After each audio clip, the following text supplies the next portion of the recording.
বাবা আদম আলাইহিস সালাম থেকে ঈসা আলাইহিস সালাম পর্যন্ত কোন নবীর উম্মত আমাদের মতন ভাগ্যবান নয়। এই যে আমার মোনাজাতের মধ্যে কি শুনলেন, আল্লাহ যখন জাব্বার আর কাহার নাম নিয়ে বিচার শুরু করবেন, ওই সময় সমস্ত নবীরা খালি বলবে ইয়া নফসি ইয়া নফসি, আল্লাহ আমার কি হবে, আমার কি হবে, আমার উম্মতের কি হবে। এইটা কোনো নবীও চিন্তা করবে না, তারা চিন্তা করবে আল্লাহ আমার কি হবে। আর আমরা ভাগ্য করে যে নবী পাইছি, যেই নবী দুনিয়ার ৬৩ বছর নিজের জন্য চিন্তা করে নাই, এমনকি হাসরের ময়দানে আল্লাহর সামনে নিজের জন্য কিছুই বলবে না, তিনি শুধু বলবেন আল্লাহ আমার উম্মতের কি হবে, আমার উম্মতের কি হবে। এমন দরদে একজন নবীর উম্মত হওয়াতে আপনারা খুশি না বেজার? তাহলে জবান খুলে বলি আলহামদুলিল্লাহ। নিদানে আখেরাতে তরাইতে পুলসিরাতে কান্ডারি হইয়া নবী পার করিবেন সেই তরণী। সবাই বলেন নবী মোর পরশমণি, বলেন বলেন নবী মোর সোনার খনি, নবী নাম ভাবে যেজন সেই তো দোজাত হানের ধ্বনি। আলহামদুলিল্লাহ। যেই নবীর হাদিসে নবী বলেছেন আমার উম্মতেরা তোমরা যত বড়ই পাপী হও না কেন, ঈমান নিয়ে যদি কবরে আসতে পারো, আমি রাসূল ওয়াদা দিচ্ছি তোমাদেরকে বাহিরে রেখে আমি জান্নাতে প্রবেশ করব না। কত বড় কথা! খালি ঈমানের সাথে আমাদেরকে মরা লাগবে। ঈমানের সাথে যদি আমরা মরতে পারি, আমাদের আর কোনো টেনশন নাই। আমাদের নবী উকিল হয়ে ব্যারিস্টার হয়ে আল্লাহর কাছে আমাদের ব্যাপারে ওকালতি করে আমাদের সুপারিশ করে জান্নাতে পৌঁছায় দিবেন। এটা শোনার পরেও যারা সুবহানাল্লাহ হয় না, এদের চাইতে কপাল পোড়া দুনিয়াতে কেউ নেই।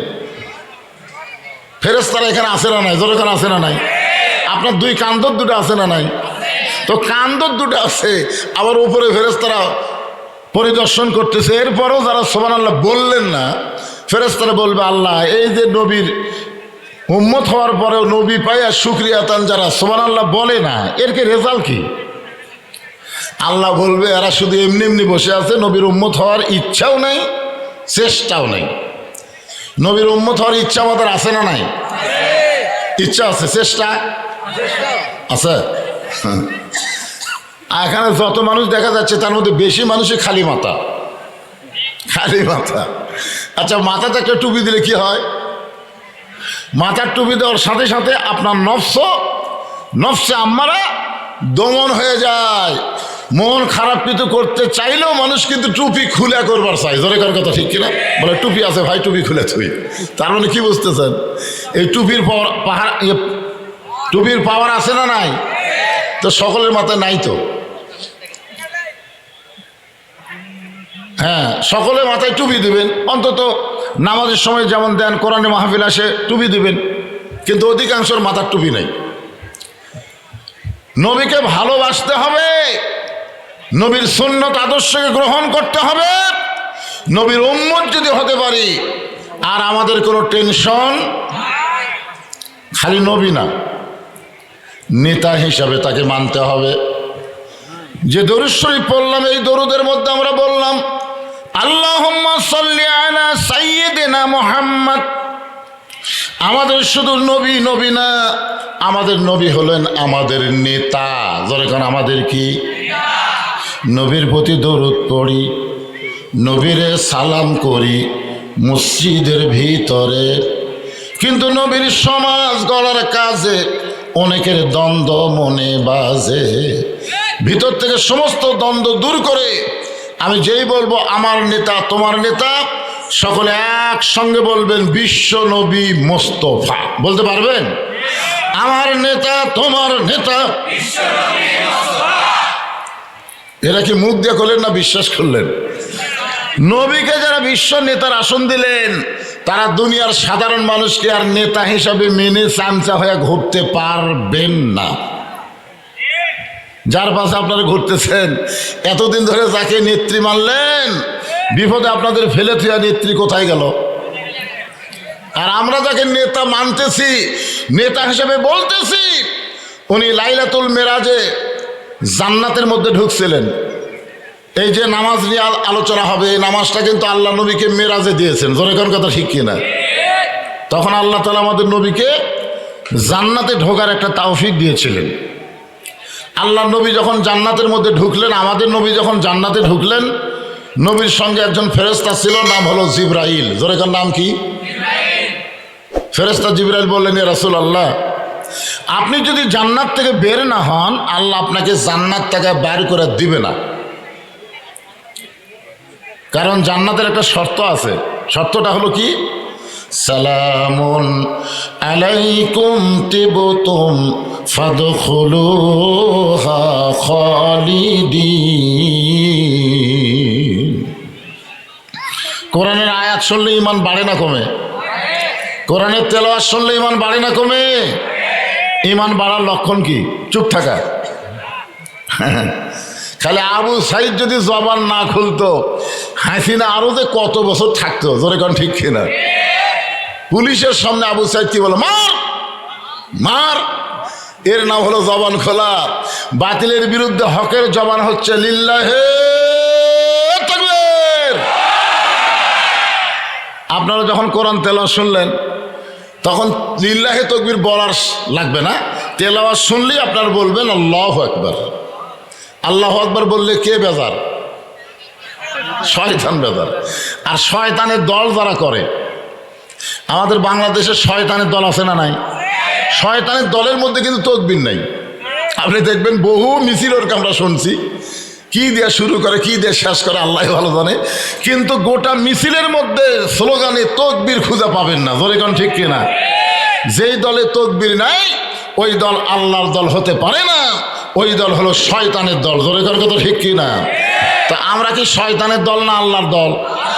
তাহলে কোরআন তেলাওয়াত শোনার সঙ্গে সঙ্গে ইন্নামাল মুমিনুনা আল্লাযীনা ইযা যুকিরাল্লাহু ওয়াজিলাত কুলুবুহুম ওয়া ইযা তুলিয়াত আলাইহিম আয়াতুহু জাদাতুহুম ঈমানাও ওয়া আলা রাব্বিহিম ইয়াতাওয়াক্কালুন।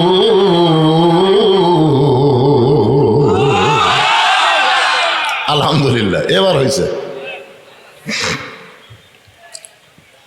আল্লাহ বলতেছেন ফাদখুলুহা খালিদিন। কেউ যদি একবার জান্নাতে প্রবেশ করে, তাকে চিরস্থায়ীভাবে জান্নাত দেওয়া হবে, তাকে আর জান্নাত থেকে বের করে দেওয়া হবে না। জিবরাইল বলতেছে, ইয়া রাসূলুল্লাহ, আপনি জান্নাতে প্রবেশ করছেন, যদি আপনি বার না হন, আল্লাহ আপনাকে বের করে দিবে না। সঙ্গে সঙ্গে নবী বললেন, জিবরাইল, যেই কথা একবার বলেছ, এ কথার দ্বিতীয়বার বলতে পারবা না। যেই কথা একবার বলেছে, এই কথার দ্বিতীয়বার বলো না। আপনার বলেন তো, জিবরাইল ভালো কইছে না খারাপ কইছে? ভালো হয়নি। যে আপনি জান্নাত থেকে যদি বের না হন, আল্লাহ আপনাকে বার করে দিবে না। এতে নবী খুশি না হয়ে রাগ করে বললেন, যা একবার বলেছ, এইটার দ্বিতীয়বার বলো না। কারণ আমি নবী আমার জন্য না, আমি নবী হলাম আমার উম্মতের জন্যে। তুমি কি মনে করছো যে আমি জান্নাত পায় খুশি হয়েছি? আমি জান্নাত দেখতে পাচ্ছি। আল্লাহ আমার উম্মতের জন্য কেমন জান্নাত বানাছে, এটা একটু নিজের চোখে দেখতে পাচ্ছি। আমি সেই দিন জান্নাতে থাকার জন্য ঢুকবো, যেদিন আল্লাহ আমার সমস্ত উম্মতকে জান্নাত দিয়ে দিবে। তাহলে চিন্তা করে দেখেন, আমরা যাকে নেতা হিসাবে স্বীকার করলাম, তিনি জান্নাতের মধ্যে যাও আমাদের কথা বলেনি। আর আপনারা ভোট দেওয়া যাকে এমপি বানান, এই সংসদ দিলে আর আমাকে কথা খেয়াল হয় না। জোরে কোন ঠিক কিনা? এই পেনশনে তার খাওয়া আর চলবে না বগুড়ার জমিনে। জোরে কোন কথা ঠিক কিনা? হ্যাঁ। লাকাদ কানা লাকুম ফি রাসূলিল্লাহি উসওয়াতুন হাসানাহ। আল্লাহ বলতেছেন, সফলতা যদি অর্জন করতে চাও, তাহলে বিশ্ব নবীকে তোমাদের নেতা হিসাবে মেনে তার আদর্শ গ্রহণ করে নাও। এ কথা কার? আচ্ছা, আপনারা ওইভাবে দাঁড়ায় থাকলেন কেন? জায়গা হচ্ছে না? হ্যাঁ, না না না, দাঁড়ায় থাকাটা কেমন দেখে? এটা তো সার্কাস না, এটা তো হকারির কোনো হকারি না। ধরে কোন ঠিক না? যখন হাট বাজারে হকারি করে, তখন কি করে? সব চারিদিকে দাঁড়িয়ে থাকে দেখে। জায়গা থাকা অবস্থায় দাঁড়িয়ে থাকা হলো চরম বেয়াদবি। যখন জায়গা থাকবে না, তখন আপনারা দাঁড়িয়ে থাকেন, তখন আর কিছু বলারও সুযোগ নেই, কারণ জায়গায় নাই। তো একালে অত ঠিকই আছে, যে চাপাই করে বলছে আর ফাঁক ফাঁকা আছে আপনাদের মধ্যে আছে?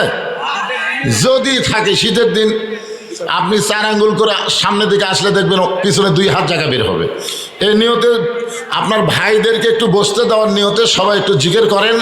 আর সামনের দিকে এখানে তো সামনে খেয়াল নেই, তোমাকে বলতেছি না, ওই যে হ্যাঁ, সবাই একটু সামনে আসেন আর জিকির করেন, লা ইলাহা ইল্লাল্লাহ, লা ইলাহা ইল্লাল্লাহ, লা ইলাহা ইল্লাল্লাহ, লা ইলাহা, লা ইলাহা ইল্লাল্লাহ মুহাম্মাদুর রাসূলুল্লাহ সাল্লাল্লাহু আলাইহি ওয়াসাল্লাম। এই সিয়ার কি কম হলো না? কারো কিছু সিয়ার নিয়ে আসেন। বিজ্ঞাপনে যত মানুষকে আপনার অতিথি বানাচ্ছেন সব যদি কয় আমরা নিচে বসবো না উপরে যাবো, তো কামই সারা। হায় হাই রে, আমি আমার জীবনে এরকম বিজ্ঞাপন দেখিনি। হায় হায়, চেয়ার দিবেন না? আচ্ছা ঠিক আছে, ঠিক আছে। উপরে যদি নাও দেওয়া পারেন নিচে সাইড দিয়ে চেয়ার দেন, 100 চেয়ার ভাড়া করে, যে ফাঁকা জায়গা আছে এই ফাঁকা জায়গা দিয়ে দেন। অতিথিবৃন্দকের একটা সম্মান আছে না নাই? ধরেন আছে না নাই? আল্লাহর ঘর মসজিদে যদি টেকা নেবেন এমনি এমনি বসতে দেওয়া লাগবে না? হ্যাঁ, আল্লাহর প্রশংসা করার কারণ হলো যে কোরআন থেকে আপনারা তাফসির শুনবেন, এই কোরআনে কোনো সন্দেহ, সবাই বলা লাগবেন, 2-1 বলবেন, 2-1 বলবেন না, বিপদ পড়ে যাবেন। এই কোরআনে কোনো ধোঁকা, এই কোরআনে কোনো গোজামিল। স্বাধীনতার পর থেকে আমাদের বাংলাদেশ এই 53 বছর যে আইন দিয়ে চলতেছে, এই আইনের মধ্যে ধোঁকা, গোজামিল, সন্দেহ। আচ্ছা, যে সংবিধান দিয়ে আমাদের বাংলাদেশ চলতেছে, এই সংবিধানের মধ্যে গোজামিল, সন্দেহ, ধোঁকা, তাহলে আমরা কি নিয়ে চলতেছি? আপনারা দেখেন আমরা কিসের উপর চলতেছি?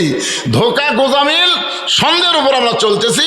অথচ ধোঁকাবিহীন, সন্দেহমুক্ত, নির্ভেজাল একটা কিতাব আল্লাহ আমাদেরকে হেদায়েত স্বরূপ দিয়েছে। জোরে কোন কথা ঠিক কিনা? আমরা সেইটারে কোথায় রাখলাম? আর কি জিনিস নিয়ে আমরা চলা শুরু করলাম? এই জন্যই তো একজন লোক ঈশ্বরদীর একটা হোটেলের মধ্যে এসে বলতেছে, পাবনা ঈশ্বরদী, যে ইসলামও নাই শান্তিও নাই, ইসলামও নাই শান্তিও নাই। আমি লোকটার কাছে গিয়ে বললাম, ঠিকই বলছেন ভাই, ইসলাম না থাকলে শান্তি থাকবে না। বলে হুজুর এটা সেই ইসলাম না। আমি এটা আবার কোন ইসলাম? বলে এটা হলো মুসলমানের বেটা ইসলাম, হিন্দুর মেয়ে শান্তি কিনা বার হয়ে গেছে। এখন মুসলমানরা খুঁজতেছে ইসলাম নাই, হিন্দুরা খোঁজে শান্তি নাই। মানে মুসলমানের বেটা ইসলাম প্রেম করছে হিন্দুর মেয়ে শান্তির সাথে, বুঝলেন? তো এখন 14ই ফেব্রুয়ারি ভ্যালেন্টাইন ডে, ভালোবাসা দিবসে ইসলাম শান্তি কিনা বার হয়ে গেছে। এখন মুসলমান কয় হাইরে আমাকে ইসলাম নাই, হিন্দুরা কয় হাইরে আমাকে শান্তি নাই। আমাদের বাংলাদেশের অবস্থাও তাই। জোরে কোন কথা ঠিক কি না?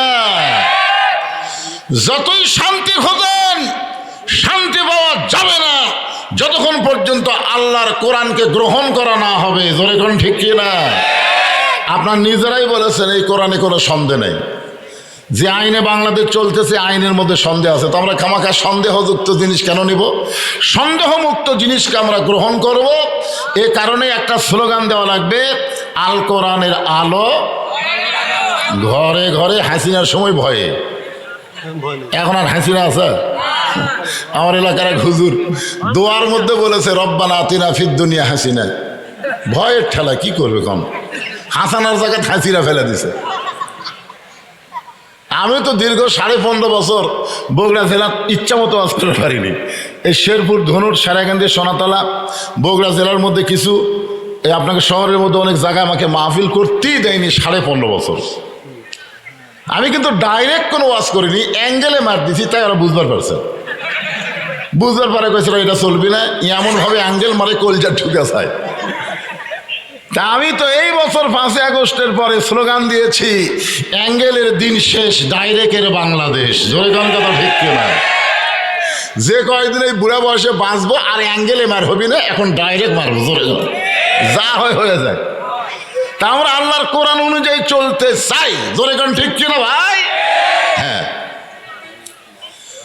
আল্লাহর কোরআন অনুযায়ী চলতে গেলে আল্লাহ কোরআন কারিমের মধ্যে বলেছেন, আল্লাযীনা ইম্মাক্কান্নাহুম ফিল আরদ, মুসলমানের মধ্যে কাউকে যখন ক্ষমতার চেয়ার দেওয়া হবে, ক্ষমতার চেয়ার পাওয়ার পরে তার 1 নম্বর দায়িত্ব হলো আকামুস সালাত। সাবেক প্রধানমন্ত্রী হাসিনা 560টা মসজিদ বানাচ্ছে, নাম দিয়েছে মডেল মসজিদ। কি মসজিদ? প্রত্যেকটা উপজেলা একটা করে মসজিদ বানাইছে, এতই সুন্দর ভাই, নাম হলো মডেল মসজিদ। কিন্তু আপনি মসজিদে গিয়ে দেখবেন মুসল্লি নেই। আপনারা বলেন তো, আপনারা যে মসজিদ বানাবেন, মসজিদ নির্মাণ করবেন, এটা কি রাস্তার মানুষকে দেখানোর জন্যে না নামাজ পড়ার জন্যে? অনেকে দেখায় যে আমাদের মসজিদ দেখছে এই 5 পাড়ার মধ্যে, এলাকার মধ্যে আমাদের মসজিদ 1 নম্বরে। আয় হায়, ফেরেশতা গায়ে কেড়ে পাগলা, 1 নম্বর না 2 নম্বর ফজরের সময় বোঝা যাবে। ফজরের সময় যায় দেখে 1 কাতারই নাই। আর এই টিনের মসজিদে যদি 2 কাতার হয়, আর গোবর্ধন সেই রকম সাইজের মসজিদ যদি 1 কাতার হয়, আপনার বলেন তো আল্লাহর কাছে কোন মসজিদ দামি? খালি বিল্ডিং বানালে কাম হবে না বাজান, মসজিদের খোরাক হলো নামাজ। জোরে কোন কথা ঠিক? এই জন্য কোরআন থেকে একটা আয়াত আজকে আপনাদের সামনে তাফসির হবে। আয়াতটা হলো, ইয়া আইয়ুহাল্লাযীনা আমানুস্তাঈনু বিস-সাবরি ওয়াস-সালাহ ইন্নাল্লাহা মা'আস-সাবিরিন। ঈমানদারকে লক্ষ্য করে আল্লাহ বলতেছেন, নবী দুনিয়াতে নবী হিসাবে প্রকাশ পাওয়ার 10 বছর পরে আল্লাহ নবীকে 5 ওয়াক্ত নামাজ দিয়েছেন। নবুয়ত পাওয়ার কয় বছর? আমার দিকে আঙ্গুলে 10 বছর পরে এই লাইলাতুল মিরাজ হয়েছে। 10 বছর পর নবুয়তের 10ম বৎসরে আল্লাহ তার নবীকে আরশে নিয়ে যায় 5 ওয়াক্ত নামাজ দিলেন। কয় ওয়াক্ত? 50 ওয়াক্ত যেটা আমরা শুনি, ঠিক আছে, কিন্তু আমরা তো 5 ওয়াক্তই পাইছি। আমরা কি 50 পাইছি? আচ্ছা, যদি 50 ওয়াক্ত নামাজ নিয়ে নবী আসতেন, 24 ঘন্টার মধ্যে 50 ওয়াক্ত পড়বার গেলে আমাকে ঘুম হতো। এমনি 3 ওয়াক্ত একটু তাড়াতাড়ি হয়, আসর, মাগরিব, এশা। আসর পড়তি মাগরিব, মাগরিব পড়তি এশা। তাই অনেক লোক বেরোবে, কি রে 1 আযান শেষ না হতে আরেকটা শুরু হয়ে গেছে। কিন্তু 2টা ওয়াক্ত নামাজ মোটামুটি ভালো লাগে। একটা হলো এশা থেকে ফজর, একটা মোটামুটি একটা কি পাওয়া যায়, গ্যাপ পাওয়া যায় না, এশা থেকে ফজর। আর একটা হলো ফজর থেকে জোহর, মোটামুটি একটা। সাহাবেরা জিজ্ঞাসা করলেন, ইয়া রাসূলুল্লাহ, এই যে ফজর থেকে জোহর আর এশা থেকে ফজর আল্লাহ লম্বা সময় কেন দিলেন? আল্লাহ রাসূল বললেন, ফজর থেকে জোহর পর্যন্ত লম্বা সময় আল্লাহ দেওয়ার কারণ হলো, মানুষ চাকরি বাকরি করবে, ব্যবসা বাণিজ্য করবে, খেতে খামারে কাজকাম করবে, কুলি মজুরি করবে। এইগুলো করতে গিয়ে দেহের যে ক্ষয় হবে, এশা থেকে ফজর আল্লাহ লম্বা সময় দিল। এই লম্বা সময়ের মধ্যে ঘুম পারলে ওই দেহের ক্ষয়টা ঘুমের মাধ্যমে আল্লাহ পুরা করে দিবে।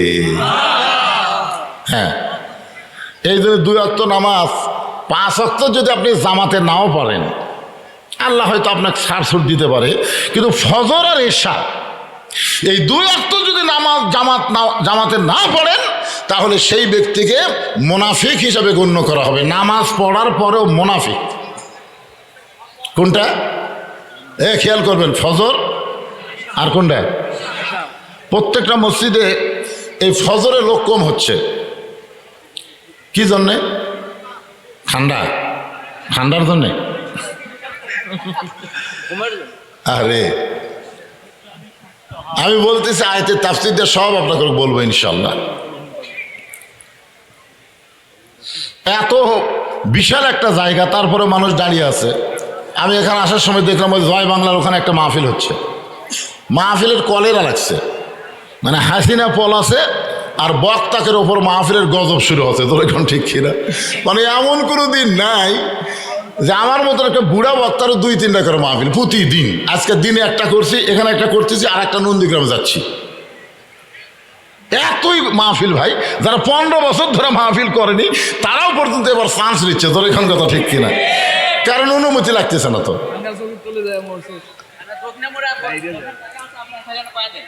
চিন্তা করে দেখেন, আমাকে আজকে একজন খবর দিল, হুজুর আমাদের এই এলাকায় যতগুলো মাহফিল হচ্ছে 50-60 জনের উপর লোক হয় না। আমার মনটা খুব খারাপ হলো যে 50-60 জনের উপর যদি লোক না হয় এলাকার, তাহলে আমি আসলাম মাগরিবের সময়, আজকে লোক হবি, কিন্তু আমি ঢুকে তো বেকুব হয়ে গেলাম। এত মানুষ যখন বসারই জায়গা হচ্ছে না। কোন সাইডে জায়গা আছে? কোন সাইডে আছে? ওই সাইডে জায়গা আছে, ওখানে বসে আমাকে দেখে পাবি তো? দেখা যাবে। আচ্ছা ঠিক আছে বাবা, ওখানে বসলো দেখা যাবে। অনেক লোক আছে মোবাইলে খালি ওয়াজ শুনি রে, দেখিনি রে, আজ একটু দেখে আসি, বুঝলেন না? এই দেখবার এসে যদি ওরা একে সিপ্যাত পড়ে দেখবার না পায়, তাহলে তো বসার চাইতে খারাপ হয় ভালো। আমি কি এখন আলোচনা শুরু করব? আলহামদুলিল্লাহ, তাফসীর শুরু হচ্ছে, মনোযোগ দিয়ে শুনবেন। আল্লাহ ইমানদারকে লক্ষ্য করে বললেন, যারা আমাকে বিশ্বাস স্থাপন করেছো, বিশ্বাস। সাহাবারা জিজ্ঞাসা করলেন, মা হুয়াল ঈমান ইয়া রাসূলুল্লাহ, এই বিশ্বাস ঈমান সম্পর্কে আমরা জানতে চাই। আল্লাহর নবী বললেন, ইকরার বিল লিসান, তাসদিক বিল জানান, আমল বিল আরকান, এরই নাম হলো ঈমান। তিনটা বিষয় জবানে বলতে হবে, লা ইলাহা ইল্লাল্লাহ। এই জবানে লা ইলাহা ইল্লাল্লাহ বলা খুবই সহজ। 71 সালে স্বাধীনতার প্রথম যুদ্ধে অনেক হিন্দুরাও পর্যন্ত এই কলেমা জিকির করছে। যারা মুরব্বী আছেন তারা বুঝতেছেন। আমার এলাকার অনেক হিন্দুরা পাকিস্তান আর্মি দেখলেই লা ইলাহা ইল্লাল্লাহ, লা ইলাহা ইল্লাল্লাহ, বিলকুল ঠিক হয়, ঠিক হয়। আপনারা বলেন তো, স্বাধীনতার 9 মাস বাংলাদেশে মুসলমানের চাইতে হিন্দুরা কলেমার জিকির কম করছে না বেশি করছে? তাহলে আর মুসলমান ইকরার বিল লিসান ঠিক আছে, জবানে লা ইলাহা ইল্লাল্লাহ ঠিক আছে, কিন্তু তাসদিক বিল জানান, কলিজার মধ্যে ঈমান নাই। কলিজার মধ্যে যখন ঈমানের জায়গা দেবেন, ওই মুসলমানের কাছে জীবনের চাইতে ঈমানের গুরুত্ব অনেক বেশি হবে। আমরা অনেক সময় বলি জীবন বাঁচানো ফরজ। আজকে আপনারা স্বতঃস্ফূর্তভাবে জবান করে বলবেন, জীবন বাঁচানো ফরজ না ঈমান বাঁচানো ফরজ? আপনি আমি যতই চেষ্টা করি জীবন বাঁচাবার পারবো না। আগে কিছু হলে আমরা বলতাম ভারতে যাব, একটু জটিল অসুখ হলে আমরা কি বলতাম, মাদ্রাজে যাব, বলতাম না? অনেক লোক কিন্তু ভিসা করে খালি ভারতে যাওয়ার জন্য। এখন ভারত কি বলছে, তোরকে ভিসা বন্ধ, পেঁয়াজ বন্ধ, চিনি বন্ধ, আলু বন্ধ। এখন ওরা বন্ধ করে দিয়ে আপনার বলেন তো, কষ্ট কি বাংলাদেশের হচ্ছে না ভারতের হচ্ছে? আপনার মিডিয়া দেখতেছেন না, এ পর্যন্ত তিনজন আত্মহত্যা করছে, অথচ আমাদের বাংলাদেশে কিছুই হয়নি। বাংলাদেশের জনগণ বুঝবারই পারেন, কারণ বাংলাদেশের জনগণ জানে রেজেক দাতা ভারত না, রেজেক দাতা হলেন আমার আল্লাহ। জোরে কোন ঠিক কিনা? আমরা ভারতের দিকে তাকিয়ে থাকি না, আমরা তাকায় থাকি কার দিকে? আস্তাইনু বিসসবরি ওয়াসসালাহ। আমা মিন দাব্বাতিন ফিল আরদি ইল্লা আলাল্লাহি রিজকুহা। আল্লাহ বলতেছেন, পৃথিবীর এমন কোনো বিচরণশীল প্রাণী নাই যার রেজেকের ব্যবস্থা আমি করি নাই।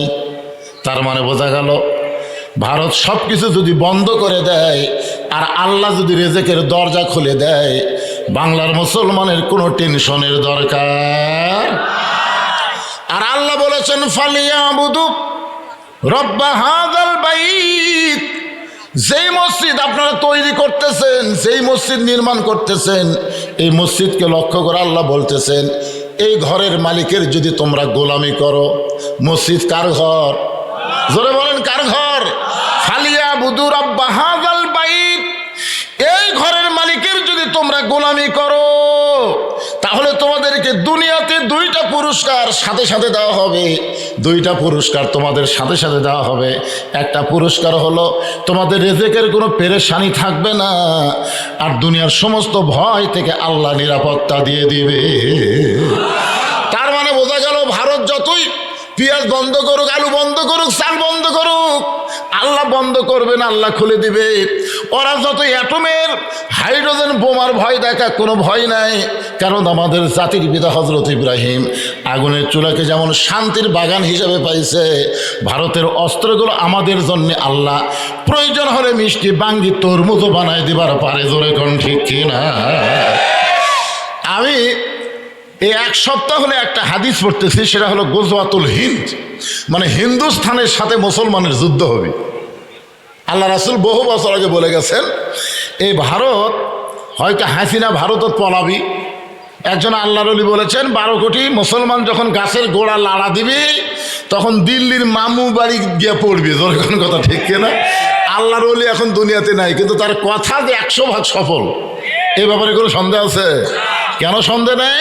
কারণ দীর্ঘ 50 বছর তিনি আল্লাহর কোরআনের সঙ্গে ছিলেন, কোরআনের হক তাফসির করে বাংলার মুসলমানকে শুনাই দিয়েছেন।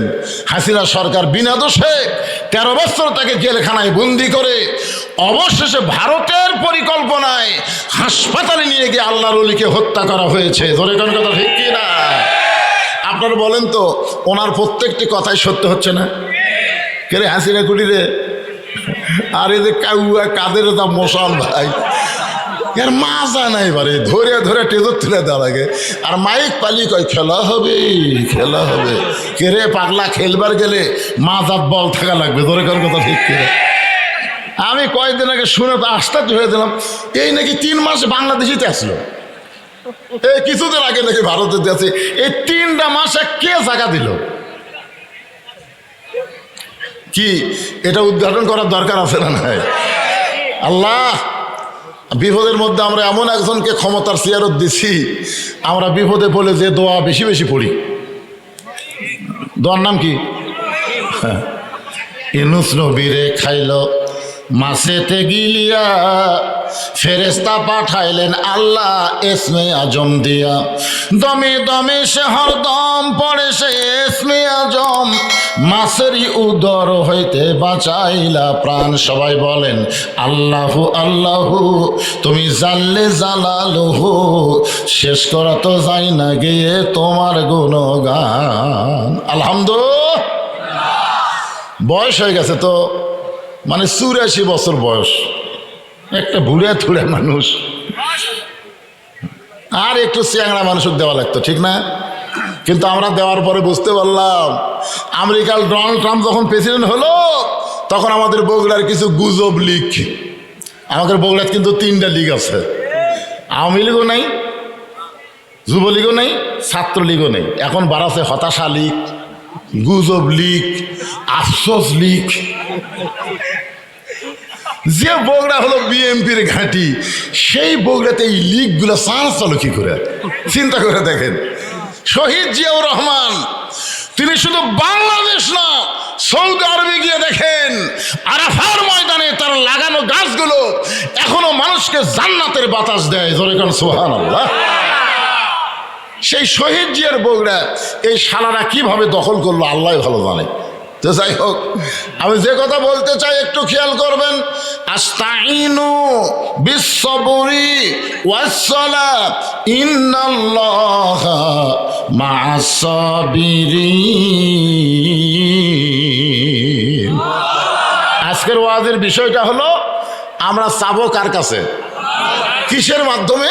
আল্লাহ 2টা মাধ্যম বলেছেন, একটা হলো ধৈর্য আর একটা হলো নামাজ। এই 2টার মাধ্যমে আল্লাহর কাছে আমাদের চাইতে হবে। যদি আমরা চাইতে পারি, আল্লাহ বলতেছেন ফালিয়াবুদু রব্ব হাযাল বাইত আল্লাযী আত'আমাহুম মিন জু'ইন ওয়া আমানাহুম মিন খাউফ।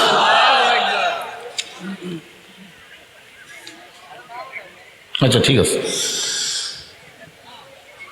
এখন আসেন তাসদিক বিল জেনান, কলিজার মধ্যে ঈমান। এইটাই কিন্তু আমাদের সমস্যা, এইটা নিয়ে আমরা সমস্যা আছি। ইকরার বিল লিসানে কোনো সমস্যা নেই, খেলাত পড়লে আমরা আল্লাহ আল্লাহ করি। ধরে কোন কথা ঠিক করে? আরে আমরা কি খেলাত পড়লে হিন্দুরাও পর্যন্ত আল্লাহ আল্লাহ করে, তো খেলাত পড়ে তো আল্লাহ আল্লাহ করলে হবে না। অন্তর থেকে আল্লাহকে কলিজার ভিতরে জায়গা দেওয়া লাগবে। প্রয়োজন হলে জীবন দিব, কিন্তু ঈমান দিব না। ধরে কোন কথা ঠিক কিনা? প্রয়োজন হলে কি দিব? জীবন দেব, কিন্তু ঈমান দেব না। তাসদিক বিল জানান যখন অর্জিত হয়, ওই মানুষটার চরিত্র কেমন হয়? আমি একটা মানুষের নাম বলবো, মানুষের নাম হলো মীর কাসেম আলী। মানুষটার নাম কি? পরে বোঝেন, আগে নামটা শোনেন। উকিল গিয়া বলতেছে, স্যার আজকে রাত 12টায় আপনার ফাঁসি হবে, আজকে রাত 12টায় আপনার ফাঁসি হবে। তাসদিক বিল জানান, কলিজার মধ্যে ইমান। ফাঁসির কথা শোনায় ওই মানুষের কি হবে? যার কলিজার মধ্যে ইমান আছে, তাই ফাঁসির কথা শুনে ওরে বাবারে, ওরে বাবারে, আমার ফাঁসি হবে, এই কথা বলবোই না। কারণ সে বিশ্বাস করে জন্মিলে মরিতেই হবে, আসলে যাইতেই হবে। জোরে কোন কথা ঠিক কিনা? আপনারা কি মনে করতেছেন আসছেন যাবেন না? 3 তলা 4 তলা বাড়ি বাড়ে বারবার জনগণ দেখেন ওই যে ভাই করছি, ভাই রড দাঁড় করে থুজি, ভাই নিয়ত করছি 5 তলা, ভাই 3 তলা হচ্ছে ভাই, আর 2টা তলা হলি আলহামদুলিল্লাহ। আর 2 কান্দে 2 ফেরেশতা শয়তান, 3 তলার দিকে না তাকায়, নিচ তলার দিকে তাকায়। যতই তৈরি কর থাকবার পারবো না, তোর জায়গা হবে নিচ তালা, 1 তালা তো না, তারই তলে যে তালা, আন্ডারগ্রাউন্ড। জোরে কোন কথা ঠিক কথা কন না কেন? তাহলে তাসদিক বিল জানান, কলিজার মধ্যে যখন ইমান থাকবে, ওই মানুষটা বিশ্বাস করবে আসলে যাইতে, জোরে করে আসলে যাইতে হবেই। আর তাকে বলতেছে আজকে রাত 12টায় আপনার ফাঁসি হবে। তো মীর কাসেম আলী বলতেছে, ভাই রাত 12টায় যদি ফাঁসি হয়, এখন কয়টা বাজে? বলে এখন বাজে রাত 9:30। আলহামদুলিল্লাহ, এখন 2.5 ঘন্টা দেরি। তো ঠিক আছে, আমি 2টা ঘন্টা ঘুম পারি। উকিলকে বলতেছে, আমি 2 ঘন্টা একটু ঘুম পারি ভাই, 8 ঘন্টা আগে আমাকে ডাক দিও, যদি সে এত না পাই। উকিল কয় মাথা নষ্ট নাকি রে, 2.5 ঘন্টা পর তার ফাঁসি হবি, তাই বলে 2 ঘন্টা ঘুম পারবি? যদি সে এত না পাই তাহলে ডাক দিও ভাই। উকিল মনে করতেছে ফাঁসির চিন্তা তত পাগলা হয়ে গেছে, ভুল বকতেছে। উকিল বাইরে চলে গেছে। 2 ঘন্টা পর উকিল এসে দেখে মীর কাসেম আলী ঘুম পাড়তেছে, নাকের সাউন্ড।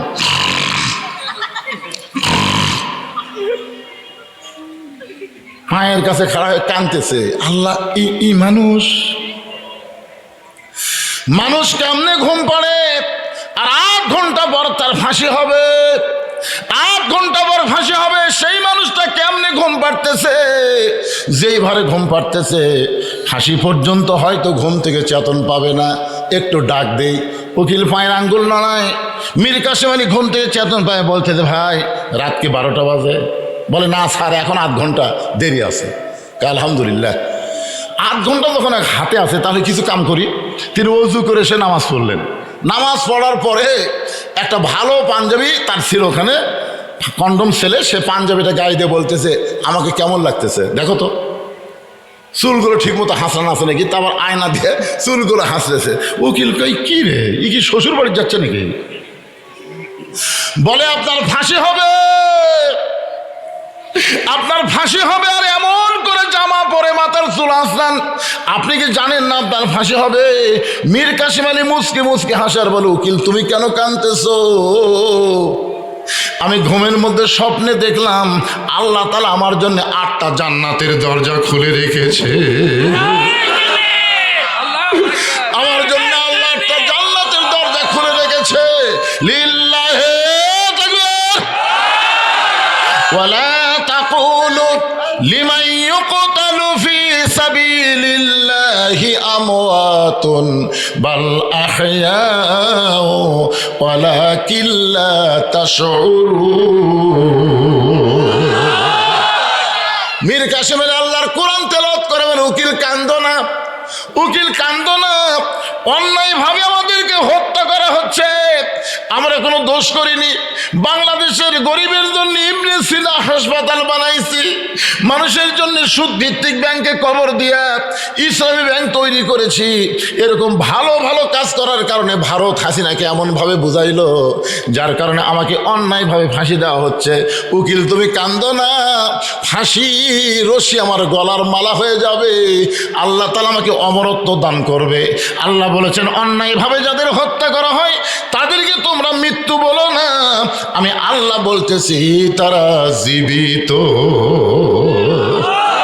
তাসদিক বিল জানান যখন কলিজার মধ্যে জায়গা নিবে, ওই মানুষটা মৃত্যু মৃত্যুকে কোনো পরোয়া করবে না, কারণ মৃত্যুর চাইতে তার ইমানের গুরুত্ব অনেক বেড়ে যাবে। আমল বিল আরকান, আমল বিল আরকান, ইমানের শেষ পর্যায়ে হচ্ছে ইমান অনুযায়ী আমাদেরকে আমল করা লাগবে। এই যে চারিদিকে আজান দিচ্ছে না ভাইজান, আজকে এশার নামাজ যদি একটু দেরিতে হয় সমস্যা আছে না? যে টাইমে আজান আপনার পড়েন তার থেকে 1 ঘন্টা পরে পড়েন না, বলা লাগবে তো। আবার কবি অনেকে বলবে ফতুয়া তালাশ করবি। এশার নামাজ রাসূল দেরিতে পড়াটাই পছন্দ করতেন, কিন্তু আমাদের কষ্ট হবে দেখে এই জন্যে শোনেন, এশার নামাজ যত দেরি করে পড়বেন তত সওয়াব আল্লাহ বেশি দিবে। না, যখনই হোক আজকে 1 ঘন্টা পরে হবে, সমস্যা আছে না?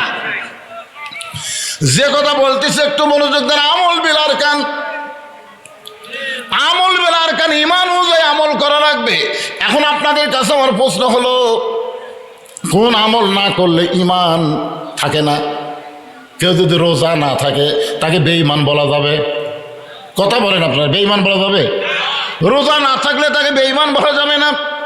হজ না করলে তাকে বেঈমান বলা যাবে না। যাকাত না দিলে তাকে গুনাহগার বলা যাবে, কিন্তু বেঈমান বলা যাবে না। কিন্তু একটা আমল না করলে সঙ্গে সঙ্গে সে বেঈমান হয়। সে আমলটা হলো লা সালাতা লা ঈমানা, যার নামাজ নাই তার ঈমান। সবাই জোরে বলা লাগবে। এ কথা কি আমার না রাসূলের? তো নবীর কথার সাথে কি আপনারা একমত না দ্বিমত? আচ্ছা, নামাজ না পড়লেন না, কিন্তু তাই বলে নবীর কথার সাথে একমত হবেন না? লা সালাতা লা ঈমানা, যার নামাজ নাই তার কোনো ঈমান নাই। ঈমানকে রক্ষা করতে গেলে 1 নম্বর আমলের নাম হলো নামাজ। জোরে বলেন, নাম কি? কোরআন শরীফ গোটা খুলে দেখেন, গোটা কোরআন শরীফের মধ্যে নামাজ পড়ার কথা আল্লাহ একবারও বলেনি। নবীর হাদিসের মধ্যে নামাজ পড়ার কথা নবী একবারও বলে নাই। যতবার নামাজের কথা বলা হয়েছে শুরুর থেকে দেখেন, কোরআনের শুরুর দেখেন, এই শুরুর থেকে কমপক্ষে 82 বার আল্লাহ বলেছেন। কতবার? শুরুর আগে শোনেন, যালিকাল কিতাবু লা রাইবা ফি হুদাল লিল মুত্তাকিন আল্লাযীনা ইউমিনুনা বিল গায়বি ওয়া ইউকিমুনাস সালাহ। কি বুঝলেন? এখানে নামাজ পড়ার কথা আছে না কায়েমের কথা? এখন আপনারা বলেন, নামাজ পড়ার কায়েমের মধ্যে তফাৎ কি? আল্লাহর নবী নবুয়তের 10ম বছরে 5 ওয়াক্ত নামাজ পাইছে। এরপরে নবী কিন্তু 3 বছর মক্কায় ছিলেন। নামাজ পাওয়ার পরেও নবী 3 বছর মক্কা ছিলেন। কয় বছর? 3 বছর মক্কায় ছিলেন। এই 3 বছরের মধ্যে নবী নামাজ পড়েছেন, কিন্তু নামাজ কায়েম করতে পারেন নাই। নবী এক সময় আল্লাহকে বললেন, আল্লাহ, আপনি সব সময় নামাজ কায়েমের কথা বলতেছেন, কিন্তু আমরা তো নামাজ কায়েম করতে পারতেছি না। এই নামাজ না কায়েম করার পিছনে কারণ কি আল্লাহ আপনার কাছে একটু জানতে চাই। আল্লাহ বলেন, হাবিব, আপনি নিজের দিক দিয়ে চিন্তা করেন তো, মক্কায় যে পজিশনে আপনি আছেন এই পজিশনটা কেমন? রাসূল বললেন, আমার পজিশন হলো আমি একজন ইমাম। আল্লাহ বললেন, আপনি শুধু ইমামের দায়িত্ব নিয়ে আছেন, কিন্তু নেতার দায়িত্ব আপনার নাই। নেতা হলো আবু জেহেল আর আপনি হলেন ইমাম। যত আপনার মতন ভালো মানুষ ইমাম থাকবে আর আবু জেহেলের মতন খারাপ মানুষ নেতা থাকবে, ততদিন আপনি নামাজ কায়েম করতে পারবেন না। নামাজ কায়েম করতে গেলে শুধু ভালো ইমাম হলে হবে না, ভালো নেতাও হওয়া লাগবে। আমার কথা কি বুঝবার পারতেছেন? আমাদের বাংলাদেশে যদি আমরা নামাজ কায়েমের আন্দোলন করতে চাই, তাহলে শুধু মসজিদের ইমাম ভালো করলে হবে না, সমাজের নেতাগুলো আমাদের ভালো হওয়া লাগবে। প্রয়োজন বোধে ইমাম যদি না আসে, তাহলে নেতাকে খুতবা দেওয়া লাগবে, নেতাকে নামাজ পড়ান লাগবে। আপনারা বলেন তো, সামনে ইলেকশনে যারা নেতার পরিচয় নিয়ে আপনাদের কাছে ভোট চাবে, তাদেরকে যদি আপনারা বলেন, ভাই আজকে আমাদের খতিব সাহেব আসে নাই, আজকে জুম্মায় আপনাকে খুতবা দেওয়া লাগবে,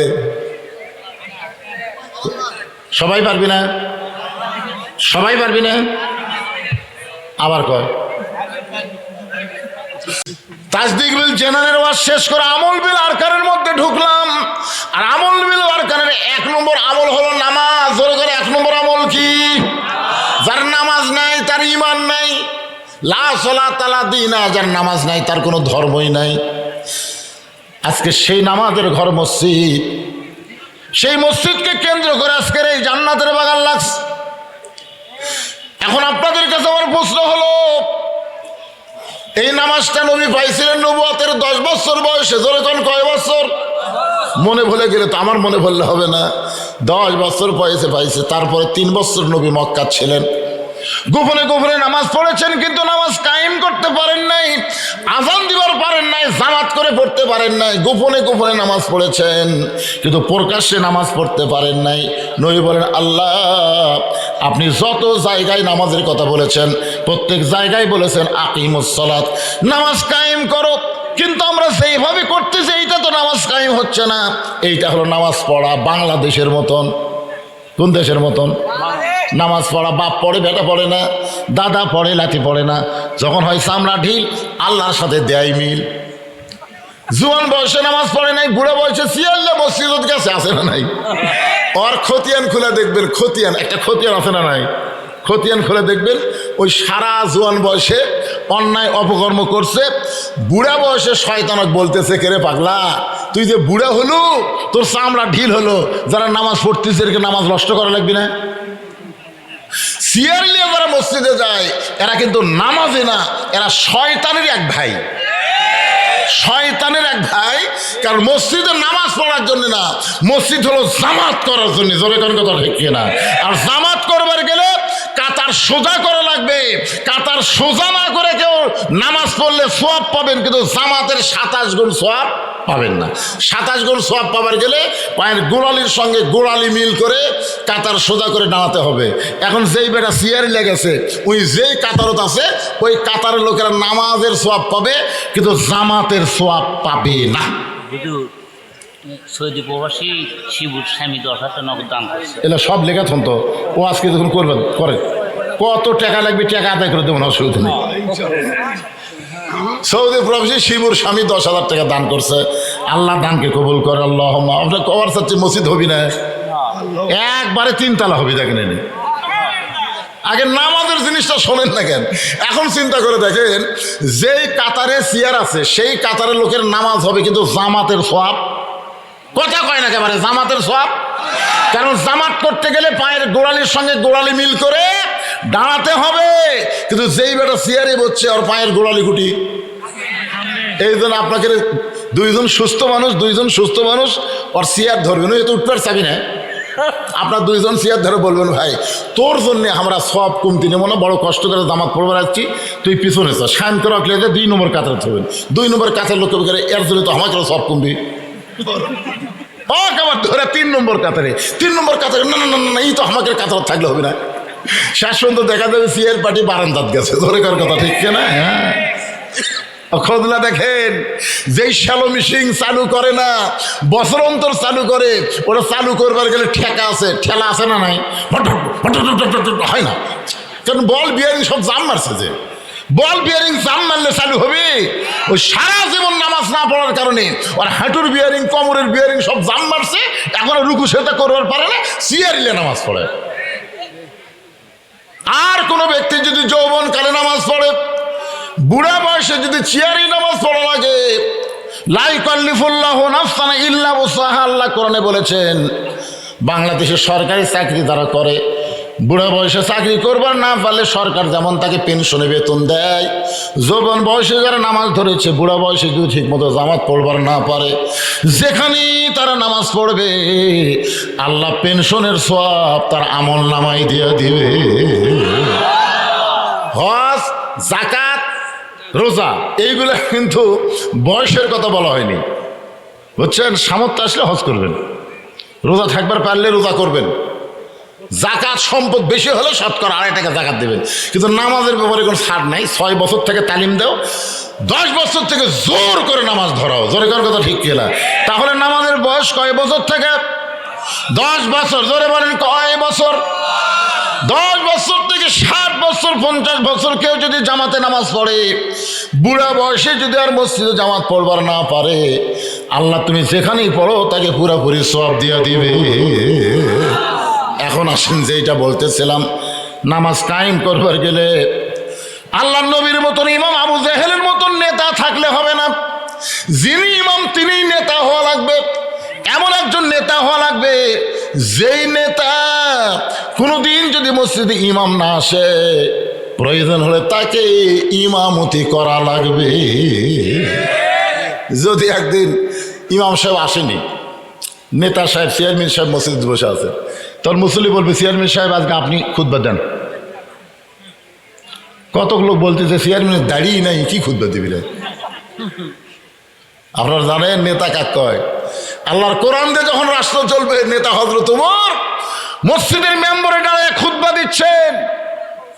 বাংলাদেশের মতন ৯৬টা দেশের খলিফা হযরত ওমর মসজিদের মেম্বারে দাঁড়ায় খুতবা দিচ্ছেন। সুবহানাল্লাহ বলেন।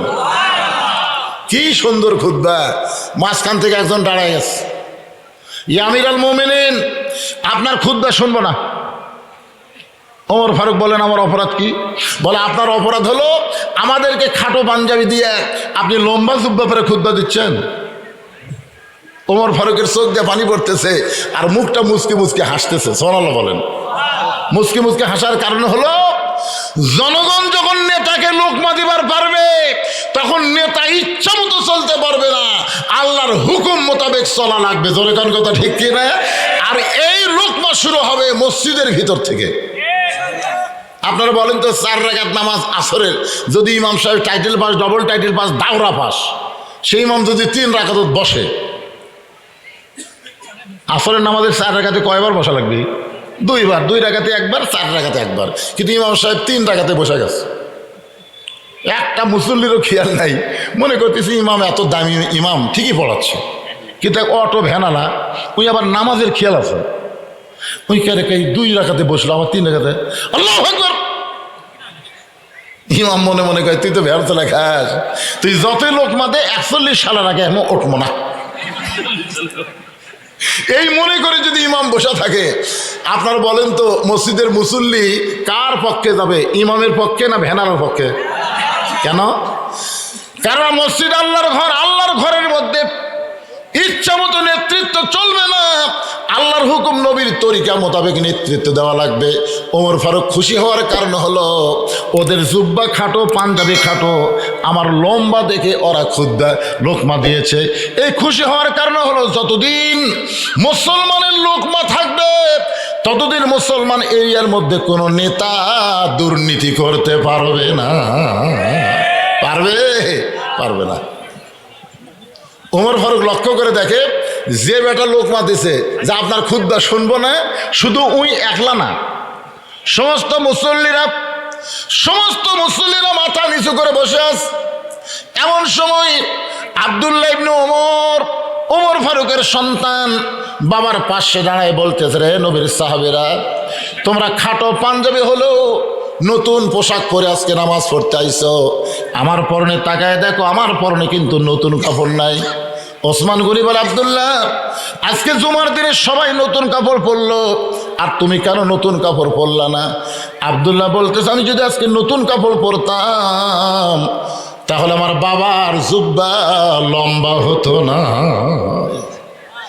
যেই বলেছে আজকে যদি আমি নতুন পোশাক পরতাম তখন আমার বাবার জুব্বা লম্বা হতো না। রে নবীর সাহাবীরা, তোমরা তো জানো না, যেদিন থেকে আমার বাবা মদিনার খেলাফতের দায়িত্ব পাইছে সেদিন থেকে সবাই আরামে ঘুম পাড়ে, কিন্তু আমার বাবার চোখের ঘুম না। বাংলাদেশের ৬৪ জেলায় জামাতের আমির নির্বাচন হলো, নেতা নির্বাচন হলো, সবাই আমরা ইউটিউবের মাধ্যমে, ফেসবুকের মাধ্যমে দেখলাম, প্রত্যেকটা নেতার চোখে পানি। কোনো জায়গায় আমির নেওয়া নিয়ে, নেতা নেওয়া নিয়ে কোনো গন্ডগোল নাই, কারণ জানে কোরআনের সৈনিক হলে তাদের উপর আল্লাহর পক্ষ থেকে আলাদা একটা দায়িত্ব আছে। এই দায়িত্ব পালন করা যে কত কঠিন। আব্দুল্লাহর মা বলে, স্বামী গো, আপনি কি ঘুমাবেন না? ওমর ফারুক কান্দার বলে, বিবি, যতদিন মদিনার খলিফা হয়নি ততদিন তোমার বুকের মধ্যে, আমার বুকের মধ্যে তুমি ঘুম পারছো। হুন্না লিবাসুল্লাকুম ওয়া আনতুম লিবাসুল্লাহুন্না। বিবি রে, এখন খেলাফতের দায়িত্ব পাওয়ার পরে ফোরাতের কুলে যদি একটা কুত্তা না খায় মারা যায়, আল্লাহ হাসরের ময়দানে ওমরকে ছাড়বে না। আব্দুল্লাহ কান্দের বলে নবীর সাহাবীরা রে শোনো, বহুদিন আমার মাকে দেখেছি গভীর রাত্রে দরজায় দাঁড়িয়ে থাকতে। আমি বললাম, মা আপনি দরজায় দাঁড়িয়ে আছেন, আপনি কি ঘুমাবেন না? আমার মা কান্দের বলে, বেটারে তোর বাবা ওমর যেদিন থেকে মদিনার খলিফা হয়েছে সেদিন থেকে রাত্রিবেলা ঘুমায় না, সারা রাত মানুষের কে কেমন আছে রে দেখার জন্য চোরের মতন ঘুরে বেড়ায়। রে নবীর সাহাবীরা শোনো, আমি যখন আব্দুল্লাহ ঘুমিয়ে গেছে আমার বাবা আমার দরজায় গিয়ে ডাকতেছে, আব্দুল্লাহ আব্দুল্লাহ বলে। আমি দরজা খুলে তাকায় দেখি বাবার হাতে একটা পাঞ্জাবি। আমি খুশি হয়ে বললাম, বাবা বাইতুল মাল থেকে আমার একটা পাঞ্জাবি দিল, আপনি গভীর রাত্রে আর একটা দিবার আইছেন। সঙ্গে সঙ্গে ওমর ফারুক আল্লাহর কোরআন থেকে তেলাওয়াত করলেন, ইন্নাল্লাহা ইয়ামুরুকুম আন তুআদ্দুল আমানাতি ইলা আহলিহা ওয়া ইযা হাকামতুম বাইনান নাস আন তাহকুমু বিল আদল। আব্দুল্লাহ তুই কি মনে করছিস বাজান, তুই একটা পাঞ্জাবি পাইছিস, আমি তোকে আর একটা দিয়ে বেড়াইছি? না রে আব্দুল্লাহ, না, এই পাঞ্জাবিটা আমার ভাগে পড়েছে। তুই বল, আমি একটা ইমাম মানুষ এত খাটো পাঞ্জাবি গায়ে দিয়ে যদি খুতবা দেই তাহলে কেমন দেখায়? আব্দুল্লাহ বলে, বাবা তাহলে আমি কি করব? ওমর ফারুক বললেন, তোর পাঞ্জাবিটা আমাকে একটু দান করে দে, তোর পাঞ্জাবিটা আমাকে একটু দান করে দেবে, কারণ তুই তো আর ইমাম না, আমি হলাম ইমাম। আব্দুল্লাহ বলে, গভীর রাত্রে আমার জামাটুকু আমার বাবাকে দান করে দিলাম। বাবা তার জামা আমার জামা একত্র করে লম্বা জুব্বা বানায় বাবা খুতবা দেয়। এখন বলো আমার বাবার খুতবা শোনা যায় কি না যায়? সমস্ত সাহাবীরা চিল্লায় বলে, আল্লাহর কোরআন দিয়ে যখন রাষ্ট্র চলবে, আল্লাহর কোরআন দিয়ে যখন রাষ্ট্র চলবে, এমন ভালো মানুষকে নেতা হিসাবে মুসলমানেরা দেখতে পাবে। মানুষের তৈরি আইন দিয়া বাংলাদেশ চললে ভালো নেতা দেখা যাবে না। ডক্টর কামালের সংবিধান দিয়ে বাংলাদেশ চললে ভালো নেতা দেখা যাবে না। ভালো নেতা যদি আগামীতে দেখতে চায়, আল্লাহর কোরআনের কোনো বিকল্প রাস্তা না। আল কোরআনের আলো সংসদে জালো, সব জায়গায় জালো, খালি ঘরে ঘরে তো হবে না, সব জায়গা। কোরআন কি খালি ঘরত? ঢাকা ওয়াসা কোম্পানি একটা ট্যাঙ্কি বানাচ্ছে, ট্যাঙ্কির ধারণ ক্ষমতা হলো 2 কোটি লিটার, 6-7টা ডিপটবল দিয়ে অনবরত পানি তুলতেছে। ওই ট্যাঙ্কি থেকে পাইপের মাধ্যমে ঢাকার প্রত্যেকটা বাসায় পানি সাপ্লাই হয়। বাসার লোকেরা ওই ট্যাঙ্কির পানি পান করে, ট্যাঙ্কির পানি বাড়ির ট্যাবের মাধ্যমে গোসল করে, পান করে, যখন যা ইচ্ছে করে উজু করে। কিন্তু এ ভারতের দোসর, ভারতের 5-8টা গোলামেরা আছে না নাই আমাদের বাংলাদেশে? দেখবেন দেখবেন এরা মাঝে মধ্যে আফসোস করে বলে, আগেই ভালো ছিলাম। আপনারা বলেন তো, আগে এই মাহফিল যদি আপনারা করতে চাইতেন, বলছি আনবার পারতেন? আনবার গেলে পাও ফাটা নেতার থেকে শুরু করে তেল তেলা নেতা পর্যন্ত দেওয়া লাগতো। সব নেতা যখন একেবারে অনুমতি দিল, তখন থানার থেকে বলতেছে চলবি না। কেন চলবে না? বুঝেছি তো ডাকাত বক্তা। আমি বল ডাকাত বক্তা, আমার একটা ওয়াজ বার আছে, সেদিনটা পুলিশ আমার উপর খেপায়। সে ওয়াজ হচ্ছে, চোরও যা পুলিশ হতাই, চোর চুরি করে আর পুলিশ চাঁদা খায়। বাংলাদেশে কোনো বক্তা বলেনি রে এই মাল কথা, এই মাল চোরও যা পুলিশ হতাই, চোর চুরি করে পুলিশ কথা কয় না কেন? চোর পুলিশ ঘুরতে ঘুরতি কে কথা? হ্যাঁ, সেই থেকে থানা আমাকে দেখবার পারে না ভাই। আমাকে একবার বগুড়া জেলার এসপি, উনি এখন অবসরপ্রাপ্ত, বাধ্যতামূলকভাবে সরকার থেকে অবসর দিছে, নাম হলো মোজাম্মেল হক। নাম শুনছেন? বগুড়া একসময় এসপি ছিল। আমাকে বাড়ির থেকে ধরে নিয়ে আসলো, আমাকে বাড়িতে ধরে নিয়ে এসে বলতেছে আপনাকে ক্রস ফায়ার দেওয়ার হুকুম হয়ে গেছে। ক্রস ফায়ার, এসপি আমাকে বলতেছে সন্ত্রাসের মতন ভাষা, যে আপনার ক্রস ফায়ার দেওয়া হবে। আপনি কেমনে বলেন 2 নেতা কোলাকুলি করলে পেট থেকে বুক থেকে না, মানে নেতার পেটে 10 মাসের বাচ্চা আছে, এ কথা আপনি কেমনি কন? মানে প্রত্যেকটা নেতারা মন খারাপ, পুলিশ মন খারাপ, শেখ হাসিনা ফকুরনি, খালেদা জিয়া ফকুরনি, এরা সবাই মন খারাপ। ধরে কোন কথা ঠিক কি না? হায় হায় হায় রে। এগুলো বলার পিছনে কারণ হলো, একটু মনোযোগ দিবেন। ওই ওয়াসা কোম্পানির ট্যাঙ্কি থেকে পানি প্রত্যেকটা বাসায় সাপ্লাই হয় পাইপের মাধ্যমে, কিন্তু দেশীয় শত্রু আর ভারতের দালাল আছে না নাই? এরা গভীর রাত্রে টাঙ্কির ছাপনা খোলে, ওই টাঙ্কির ভিতরে একটা মরা মোষ ঢুকে দিচ্ছে, একটা মরা মোষ ঢুকা দিছে, ঢুকাতে আবার ছাপনি লাগা দিছে। এই মোষটা আস্তে আস্তে ফুলে উঠতেছে, পচতেছে, পচে গোলা গোলা গোলা গোলা প্রত্যেকটা বাসাত ওই পানিগুলো চলে যাচ্ছে। মরা মোষের সাথে পানির যদি একটা ধাক্কা খায় তাহলে পানি পাক থাকে না নাপাক হয়।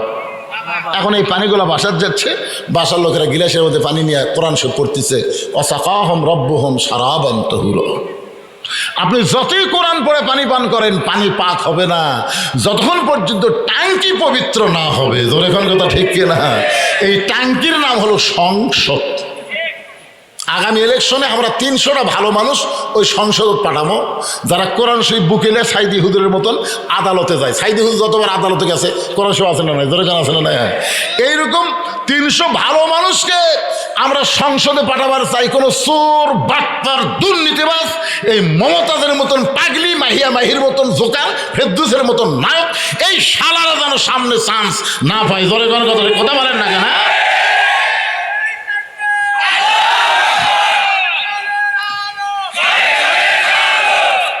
আবার কয় ঘরে ঘরে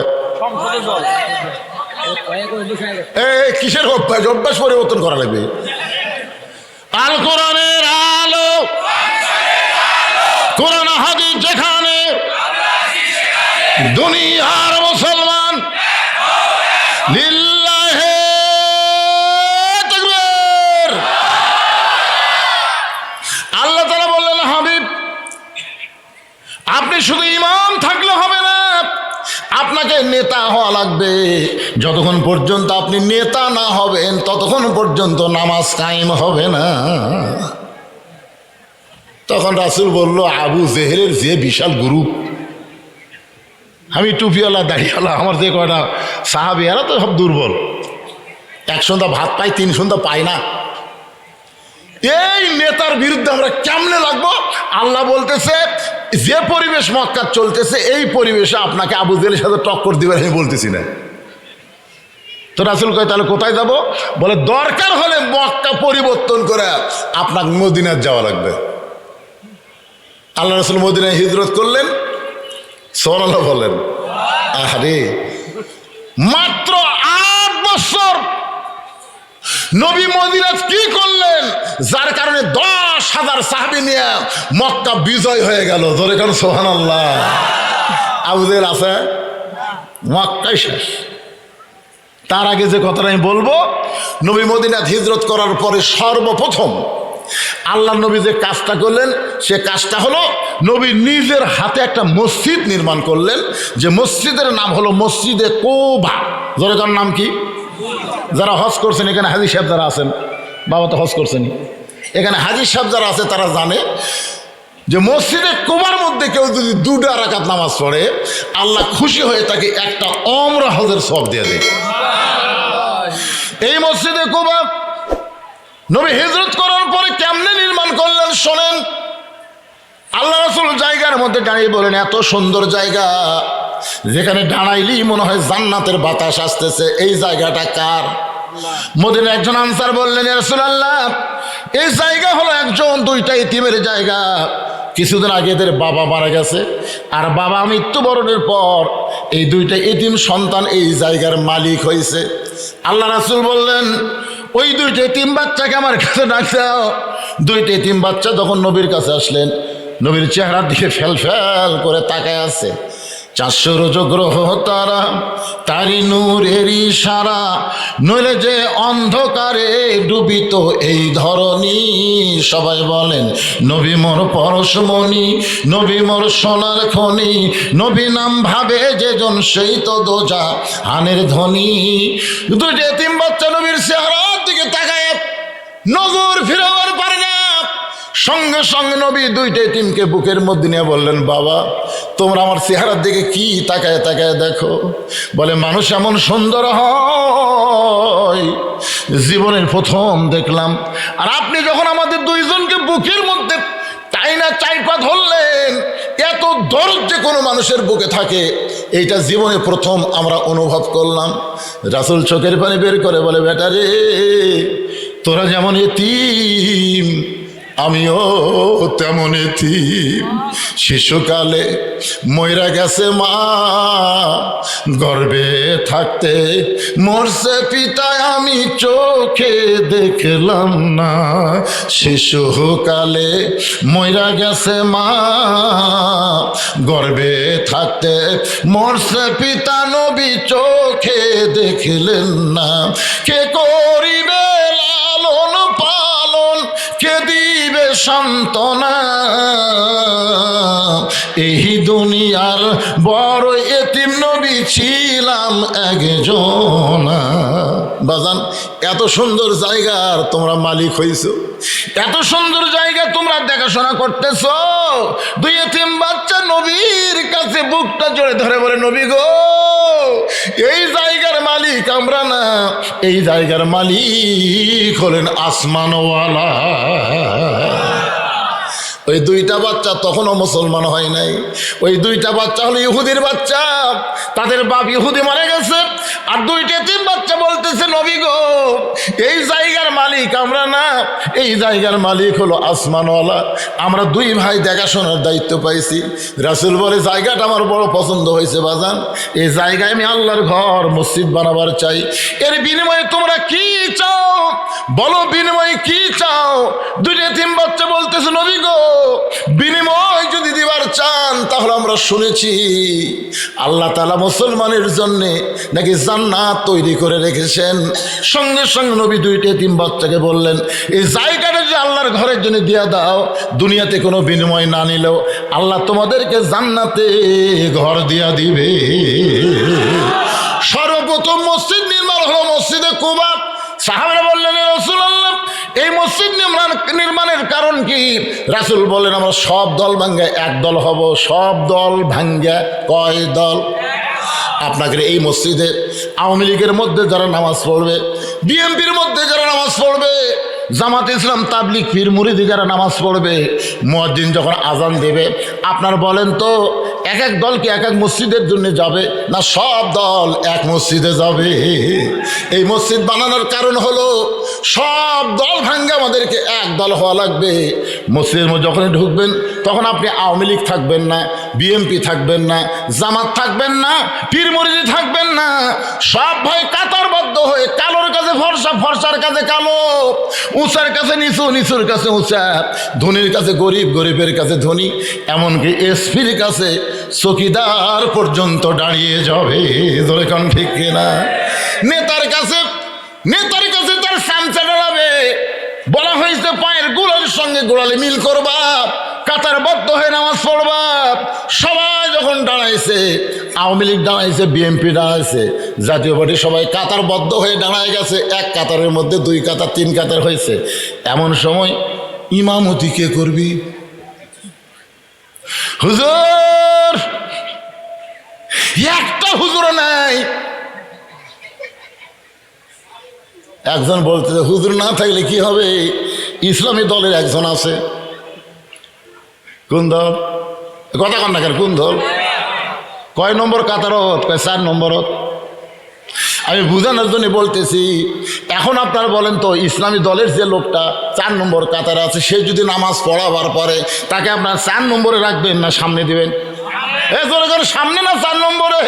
তার মানে বোঝা গেল এলেম যারা আছে, কোরআন যারা আছে, আল্লাহর সঙ্গে যার সম্পর্ক আছে, সেই মানুষটাকে আর কাতারের মধ্যে রাখবেন না, তাকে আপনারা সামনে দিবেন। এখন যদি আগামীতে বাংলাদেশ আপনারা চালাবার চান, তাহলে বাংলাদেশ চালাইতে গিয়ে কাকে আপনারা সামনে দিবেন চিন্তা ভাবনা করার দরকার আছে না নাই? মসজিদের মধ্যে যদি জামাতপন্থী একটা লোক ইমাম হয়, আপনি নিয়ত করার সময় কি বলেন?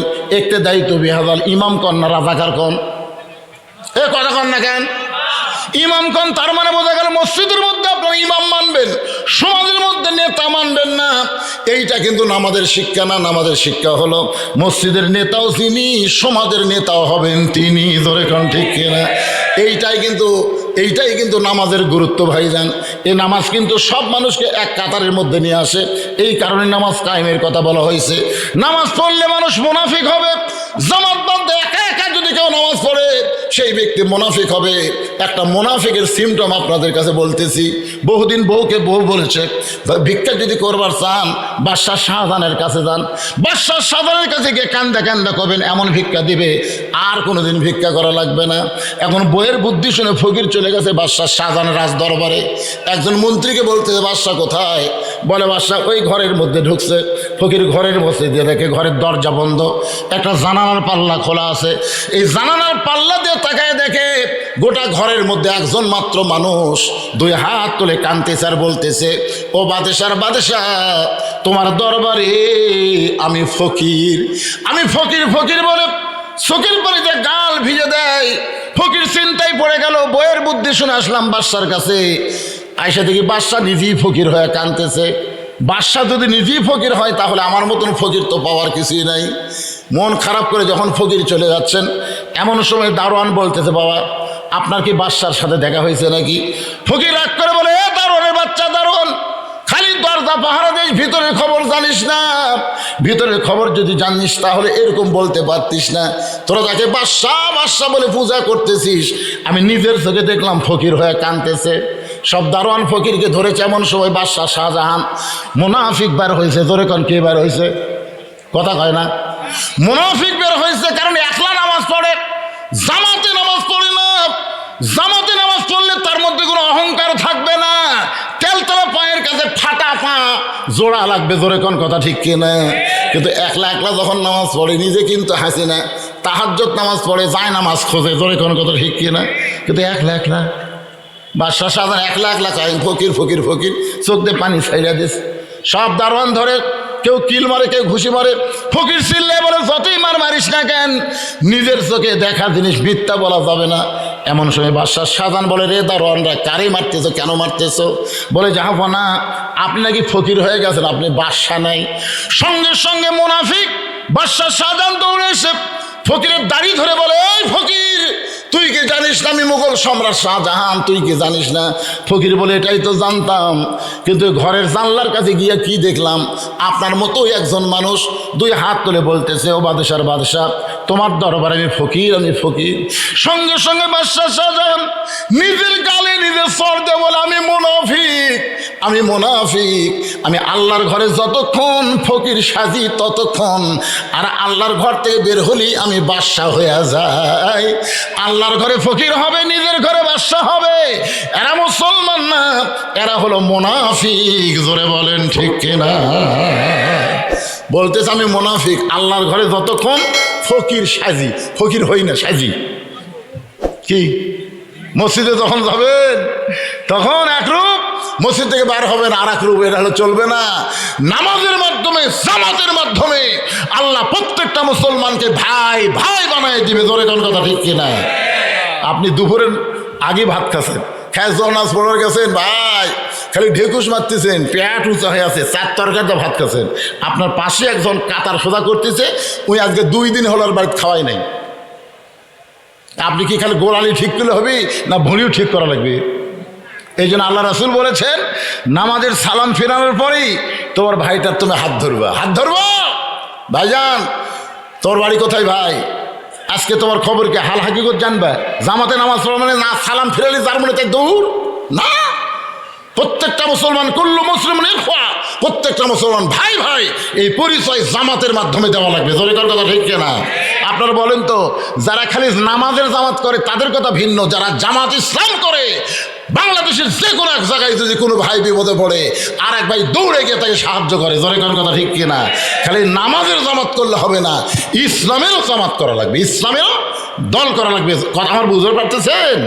এখন আর অ্যাঙ্গেলে মার লাগবে না, ডাইরেক্ট মারতেছে, অসুবিধা কি? একটু মনোযোগ দিয়ে শুনবেন। আল্লাহর বান্দারা যে আয়াতে কারিমা তেলাওয়াত করেছি, আস্তাইনু বিসসবরি ওয়াসসালাহ ইন্নাল্লাহা মা'আস সাবিরিন। যদি আমরা আল্লাহর কাছে কিছু পাবার চাই তাহলে ধৈর্য আর নামাজের ভিতর দিয়ে চাই। এটা বললেন কেন? কারণ আমরা সব জায়গায় ধৈর্য, একটা জায়গায় আমাদের ধৈর্য কম, সে জায়গা হলো মসজিদ। যেরকম ঠিক কিনা? আপনারা বলেন তো, কোন জায়গায় যে আপনার বেশি ঘড়ি দেখেন? সবাই বলতেছেন না। যদি মসজিদে একটা দেওয়াল ঘড়ি থাকে আর আপনার হাত ঘড়ি থাকে, আপনি কমপক্ষে 3 বার দেখতেন। দেখার পরে পাশের ডাক বলতেছেন, কে ভাই আর কয় মিনিট? বলছে এখনো 3 মিনিট আছে ভাই। হামনে আস ফেলে বলতেছে এখনো 3 মিনিট ভাই। তখন বলতেছে আজ ঘড়ি লড়তেছে না ভাই রে। আল্লাহ বলতেছেন বিশ্বরি ওয়াসসালাম, পাগলা নামাজের মধ্যে গিয়ে ধৈর্য যদি না থাকে তোর নামাজই হবে না, আমার কাছে চাও হবে না।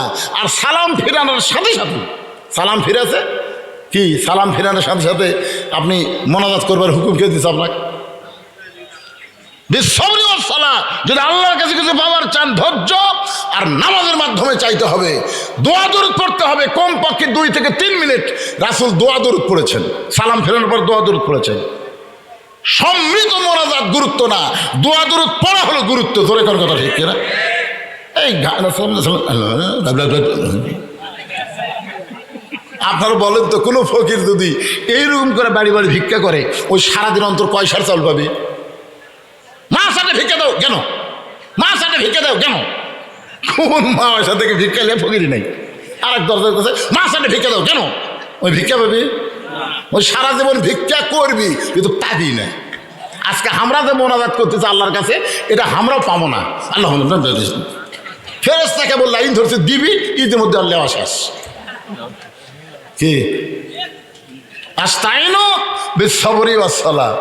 আল্লাহর ঘর মসজিদের উন্নতি গল্পে মাহফিল, মসজিদ নির্মাণের জন্যে আমি যার কাছে টাকা চাইলাম সে বলে আমরা আগেই দিছি। ব্যাগের টাকা কি আপনার ঠিক মতো দিচ্ছেন? জি,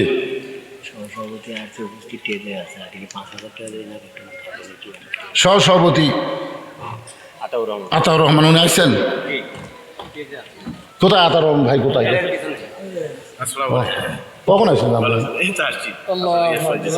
আচ্ছা আচ্ছা, একটা কোন ভাই, আপনি আল্লাহর ঘর মসজিদের জন্য যা পারবেন, জোর জবরদস্তি করা যাবে না। জোর জবরদস্তি করলে সাঁতা হবি, কিছুদিন পর মসজিদের কলম ফাট ধরবি, দরকার নেই। দান হচ্ছে অন্তর থেকে যার যতটুকু, ঠিক কিনা বলেন? দান। আর যখনই বলবেন এত দেওয়া লাগবে তখন সাঁতা।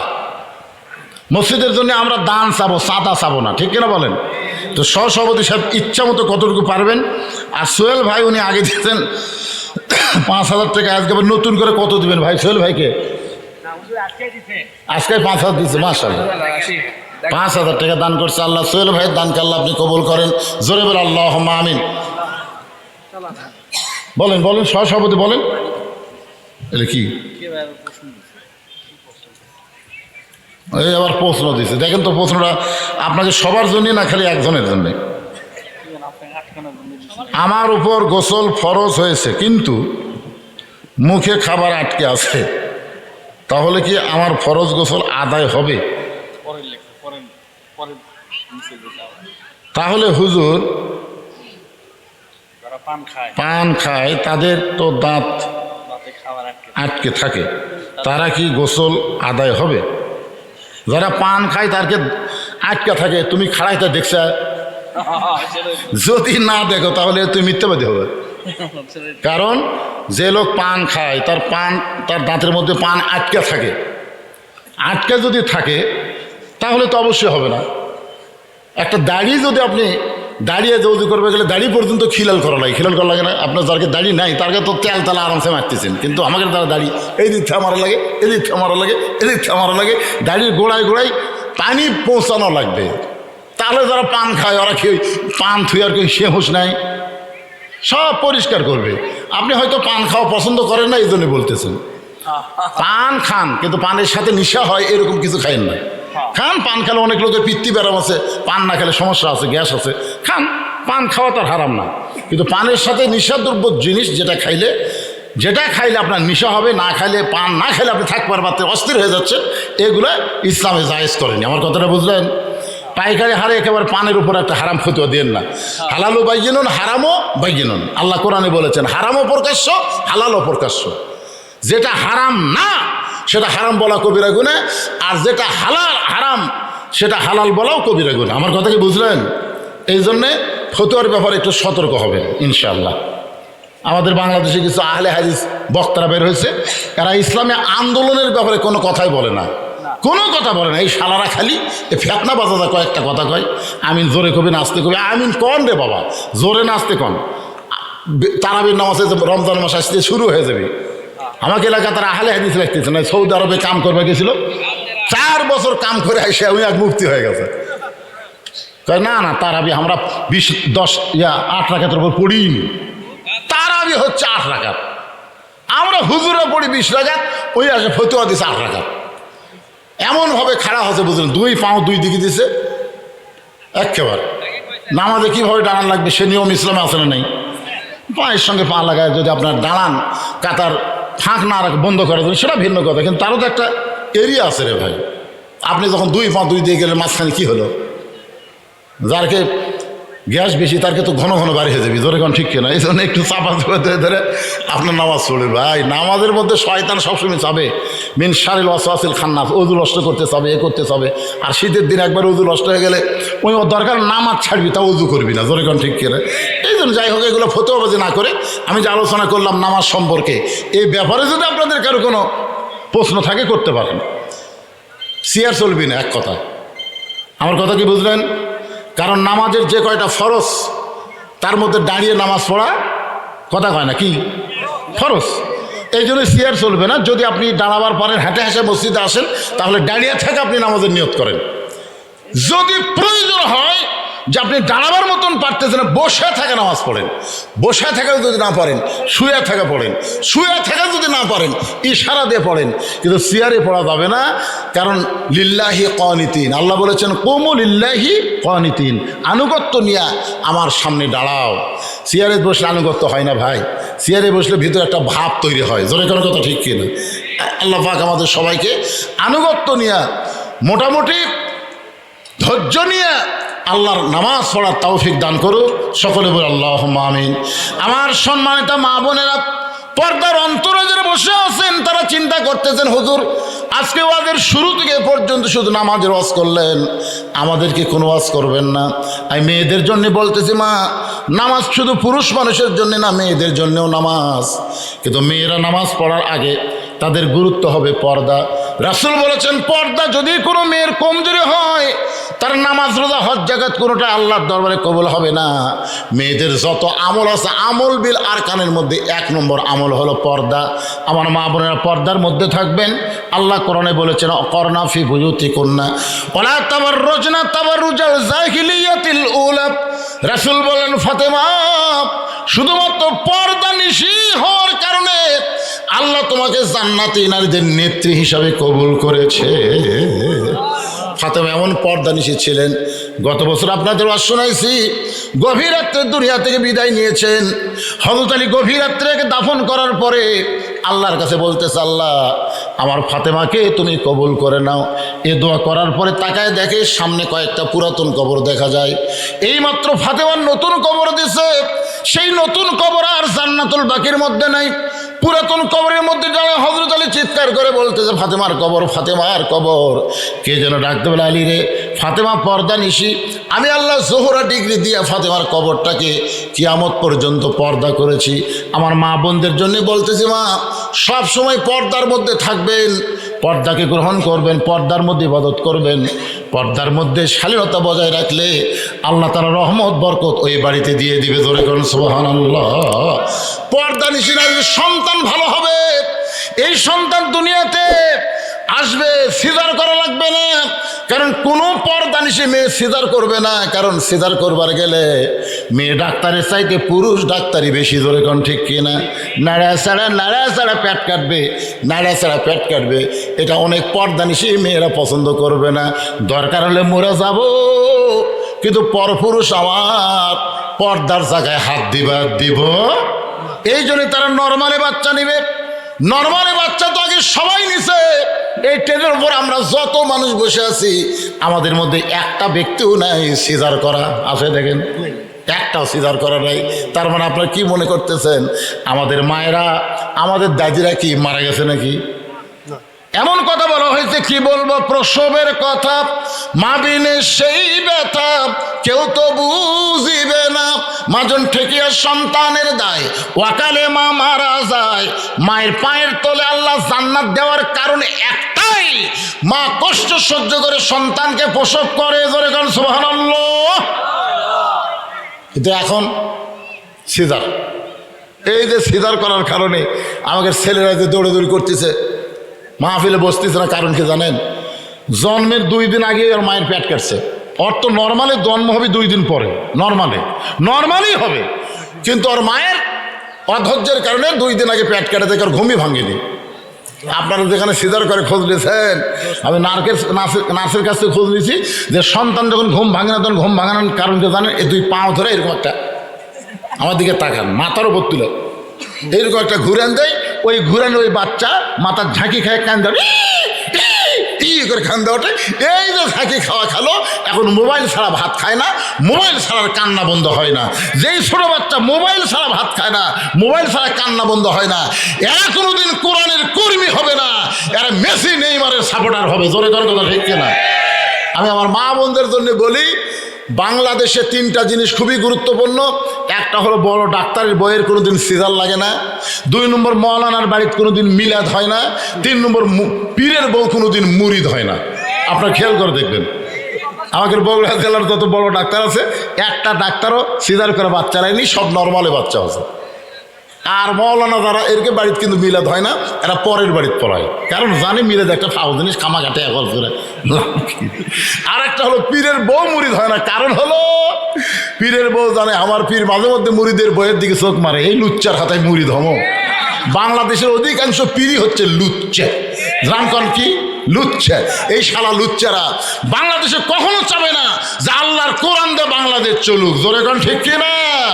আপনারা জানেন এই কোরআনের বিরুদ্ধে সবসময় 3 দল আছে। এক দল হচ্ছে আবু জেহেলের মতো রাষ্ট্রীয় শক্তি, 2 দল হলো কোটিপতি পুঁজিপতি, তারা সুদ খাবে, জাকাত দিবে না, কোরআনের আইন তারা বাংলাদেশে বলবৎভাবে দিবে না। জোরে কোন কথা ঠিক কিনা? আর একটা হলো ধর্ম নিয়ে যারা ব্যবসা করে খাচ্ছে। আমার দয়াল বাবার দরবারেতে কেউ ফিরে না খালি হাতে। এই দয়াল বাবারা কোনোদিনও চাবে না বাংলার জমিনে আল্লাহর কোরআন বিজয় হোক। জোরে ঠিক? আমরা চাই এই মসজিদে 5 ওয়াক্ত নামাজ জামাতের সঙ্গে আদায় হবে, নামাজ কায়েম হবে। আগামীতে এই মসজিদ রাস্তার ধারে জল জল করে জ্বলবে। শুধু মসজিদের সুন্দর হবে না, মসজিদের মুসল্লিগুলোকে আল্লাহ সুন্দর করুক, সহি তরিকা মোতাবেক নামাজ পড়ার তৌফিক দান করুক। সকলে বলে আল্লাহুম্মা আমিন।